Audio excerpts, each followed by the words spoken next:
마가복음 12장 1절에서 12절입니다. 마가복음 12장 1절에서 12절. 마가복음 1장 12장 1절에서 12절. 다 같이 함께 읽겠습니다.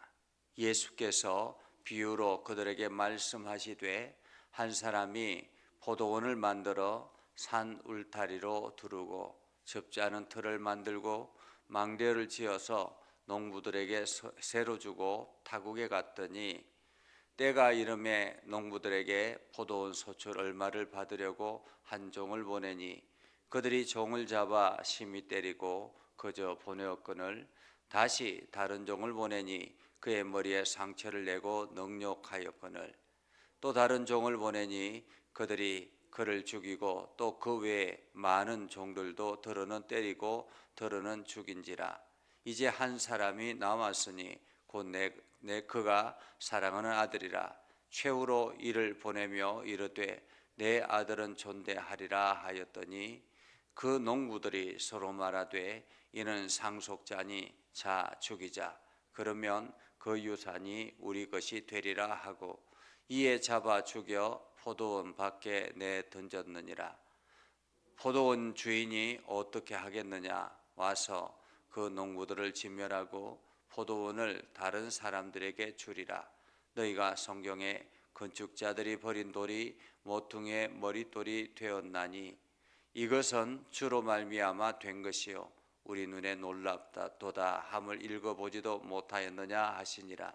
그들이 예수의 이 비유가 자기들을 가르쳐 말씀하심인 줄 알고 잡고자 하되 무리들을 두려워하여 예수를 두고 가니라. 아멘. 오늘도 하나님의 은혜가 여러분의 삶 가운데 가득하기를 바랍니다. 여러분을 통해서 하나님의 영광이 나타나기를 주님의 이름으로 축복합니다. 오늘 본문의 말씀이 있기 전에 어떤 일이 있었는가 하면 예수님께서 예루살렘에 입성하시고 난 다음에 그 성전을 예루살렘 성전을 보니까 기가 찼습니다. 왜냐하면 그곳에는 각종 장사치들이 가득했기 때문이죠. 왜냐하면 당시에는 유월절이 가까워 왔기 때문에 많은 지방에서 올라오는 사람들이 그곳에서 제물 하나님 앞에 드릴 제물을 사고 파는 이러한 장사들이 굉장히 성행했기 때문입니다. 그리고 그때 당시에 보통은 이제 로마 화폐로 사용했는데 하나님 앞에 드리는 예물은 성전 세겔이 따로 있었습니다. 그러니까 돈을 바꾸는 사람들도 굉장히 많았고요. 그래서 환전하는 사람들이라든지 양이라든지 소라든지 이러한 것들, 비둘기라든지 이러한 것들을 파는 사람들이 굉장히 많았습니다.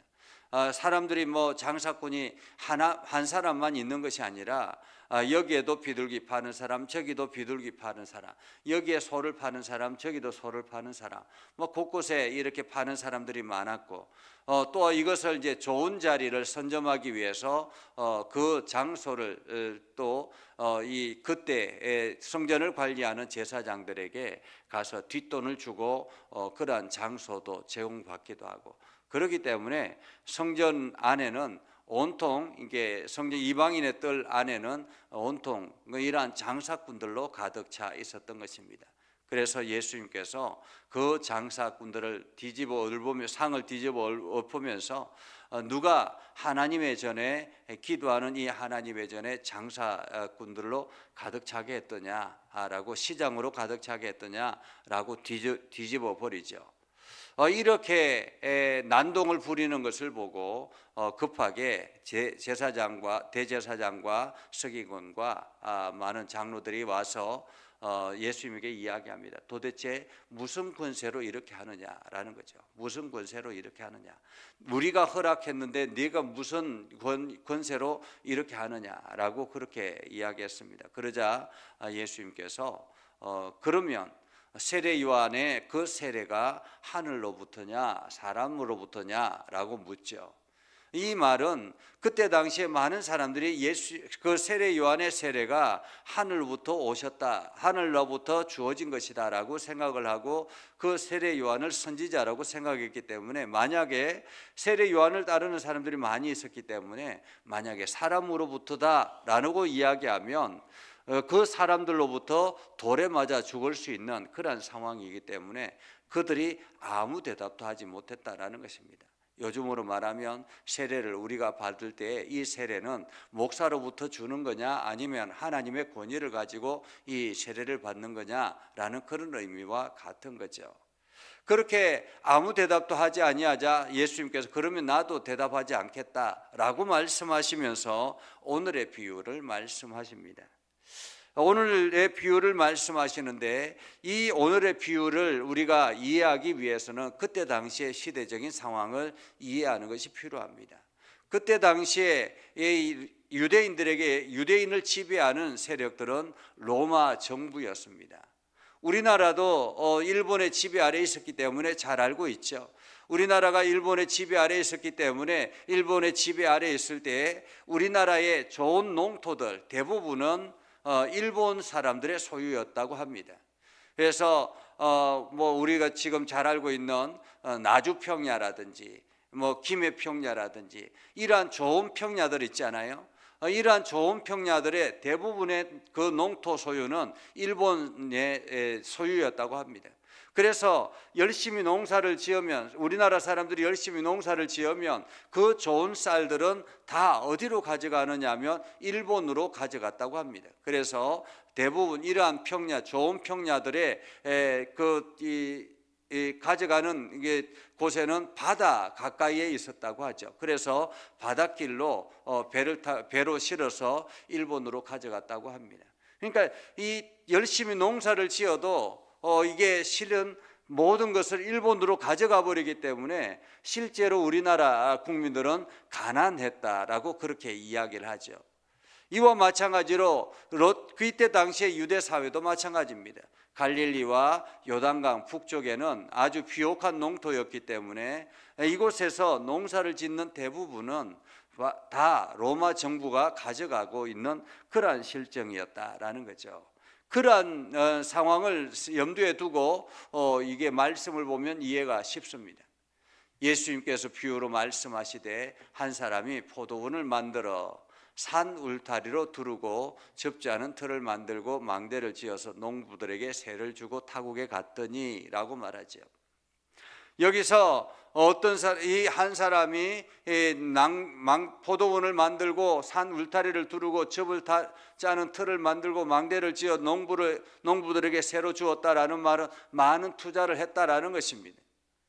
그 포도원을 만들고 많은 투자를 해서 이곳에 왔습니다. 그것을 갖다가 농부들에게 주고 난 다음에 소작을 시키고 타국으로 갔다, 자기 나라로 갔다라는 거죠. 로마 정부로 로마에 있는 나라로 돌아갔다, 이렇게 말할 수 있겠죠. 자, 그렇게 되어서 이제 때가 되었습니다. 이게 포도나무를 심고 나면 금방 이렇게 소출이 되는 것은 아니잖아요. 몇 년이 지나서 이제 소출이 될 정도로 되었겠구나라고 생각을 하고는 이제 주인이 종을 보내서 포도원의 그 소출을 얼마를 받으려고 보냈다라는 거죠. 이제 세를 받기 시작했다라는 것입니다. 소작농이니까 그 주인의 이 포도원에 나오는 그 소출의 대부분 많은 부분을 이제 가지고 가려고 한 종을 보냈습니다. 그런데 이 소작농들이 주인이 너무 멀리 가 있다라고 생각을 하고는 그 종을 심히 때려서 보냈다라는 거죠. 그래서 주인이 또다시 다른 종을 보냈습니다.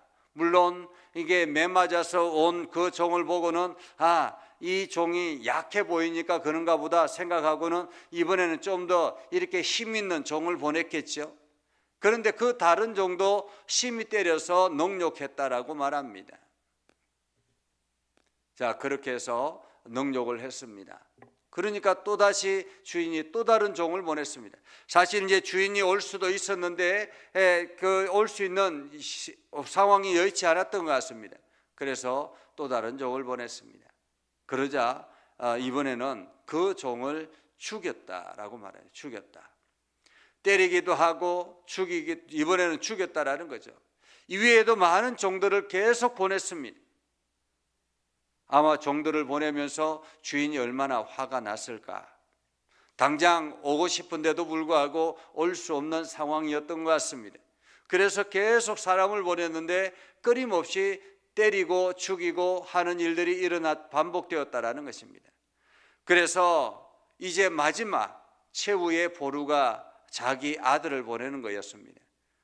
저들이 이게 종을 보내니까 업신여겨서 그러는구나 라고 생각하고는 최후의 보류로 자기 아들이 가면 감히 이렇게 때리지는 못하겠지라고 생각했다라는 거죠.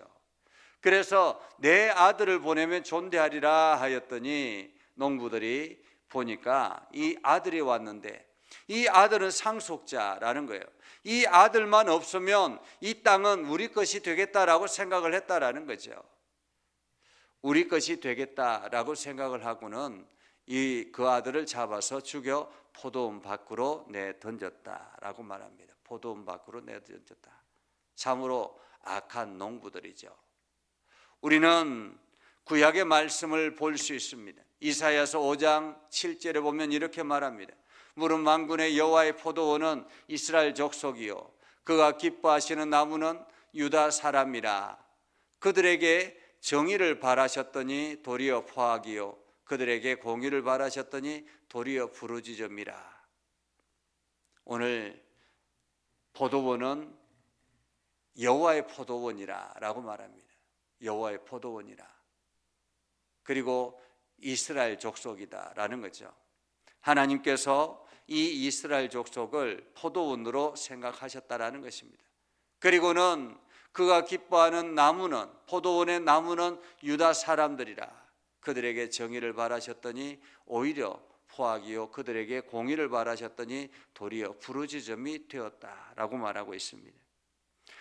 하나님께서 이 땅에 포도원을 심으시고 포도원을 만들고 그리고 난 다음에 포도나무를 심어서 이들이 하나님의 정의, 하나님의 공의로 잘 세워지기를 원했는데 오히려 그 속에 포악이 가득하고 착취와 온갖 부정이 가득하더라라는 것입니다. 그래서 그 포도원을 가꾸는 농부들에게 맡겼는데 그 농부들은 오히려 자기의 이기심, 욕심을 채우기 위해서 포도원의 그 농부들을 갈취하더라라는 거죠. 마치 하나님께서 그 이스라엘이라는 나라를 세우시고 그 선택하시고 그곳에서 아름답게 하나님의 포도원을 세워나가기를 원했는데 오히려 그들은 오히려 농부들은 그 포도밭에 있는 그것들을 자기 것으로 만들기 위해서 마음대로 유린하더라라는 것입니다. 그래서 하나님께서 이 땅에 선지자를 보내서 하나님의 나라, 하나님의 정의를 선포하지만은 오히려 많은 사람들은 그 선지자들을 외면하고 때리고 심지어는 죽이기까지 하더라라는 거죠. 하나님의 말씀을 선포함에도 불구하고 그들이 오히려 때리고 죽이더라. 그래서 하는 수 없이 도저히 안 되니까 하나님께서 마지막 최후의 보루로 당신의 아들을 이 땅에 보내셨는데 결국에는 그 아들도 때려 죽였다라는 것입니다. 아들을 때려 죽이면 이 땅이 온전히 자기의 것이 될 것이다라고 생각을 했다라는 거죠. 오늘 그러면서 예수님께서 마치 자기가 어떻게 십자가의 죽음을 당할 것인가 하는 것을 지금 이 비유를 통해서 말씀하고 있는 것입니다. 오늘 우리는 고난주간을 맞이합니다. 이 고난주간은 예수님의 그 십자가의 은혜를 우리가 기억하는 날입니다. 어쩌면 지금도 여전히 이 땅은 하나님의 포도원이다라는 것입니다. 이제는 이스라엘만 하나님의 포도원이 아니라 이 땅 전체가 하나님의 포도원이다라는 거죠. 예수 그리스도의 보혈로 이 땅의 모든 나라들이 하나님의 포도원 안에 들어왔다라는 것입니다. 이 땅에서 하나님이 원하시는 것은 무엇입니까? 정의와 공의였다라는 거죠. 이 땅에 있는 영혼들이, 우리가 하나님의 거룩한 백성들이 정의를 세우고 하나님의 공의를 세우고, 그래서 하나님의 나라를 세워나가기를 원하셨다라는 것입니다. 그러기에 오늘은 우리는 이 포도원의 악한 농부들이 되어서는 안 되는 것입니다. 오늘 우리가 해야 될 일은 하나님의 정의를 바로 세우고 하나님의 공의를 바로 세워서 이 땅에 하나님 나라가 세워지도록 우리가 노력하는 것입니다. 오늘도 복음을 전하는 일이라든지 그리스도의 삶을 살아가는 것, 이것이 바로 하나님께서 농부된 우리들에게 주시는 사명이라는 것입니다. 그래서 여러분들이 오늘도 이 사명을 성실하게 감당하여서 마지막 하나님 앞에 나아갔을 때 착하고 충성된 종이라 칭찬 듣는 복된 삶을 살아갈 수 있기를 주님의 이름으로 축복합니다. 기도하겠습니다. 거룩하신 아버지 하나님, 하나님께서 악한 농부들을 향해서 내가 저들을 진멸하지 않겠느냐 경고하시는 주님의 말씀을 우리가 기억합니다. 하나님, 우리가 하나님의 거룩한 포도원에 귀한 열매들이 되어져서 정말로 하나님의 공의를 세우고 하나님의 정의를 바로 세워서 하나님 나라를 세워나가는 귀한 삶을 살아가게 하여 주시옵소서. 악한 농부가 되지 않게 하시고, 그래서 하나님의 나라, 하나님의 뜻을 이루는 일에 열심을 다하는 우리의 삶이 되게 하셔서 오늘도 하나님이 공급하시는 것을 우리가 기쁨으로 누리며 감사하며 찬양하며 오늘도 농부의 삶을 성실하게 감당하게 하여 주시옵소서. 그래서 우리를 통해서 하나님의 뜻이 이루어지게 하시고 우리를 통해서 하나님의 영광이 나타나게 하여 주시옵소서. 오늘도 믿음의 성도들이 하나님 앞에 기도할 때 그 기도를 들어 응답하여 주옵소서. 예수님의 이름으로 기도드리옵나이다. 아멘. 이제는 우리 구주 예수 그리스도의 은혜와 하나님 아버지 극진하신 사랑과 성령님의 감화 감동 역사 위로 교통하시며 은혜가 주의 말씀 가운데 있는 믿음의 백성들 위해 하는 모든 일들 위해 영원토록 함께 하옵시기를 간절히 축원하옵나이다. 아멘.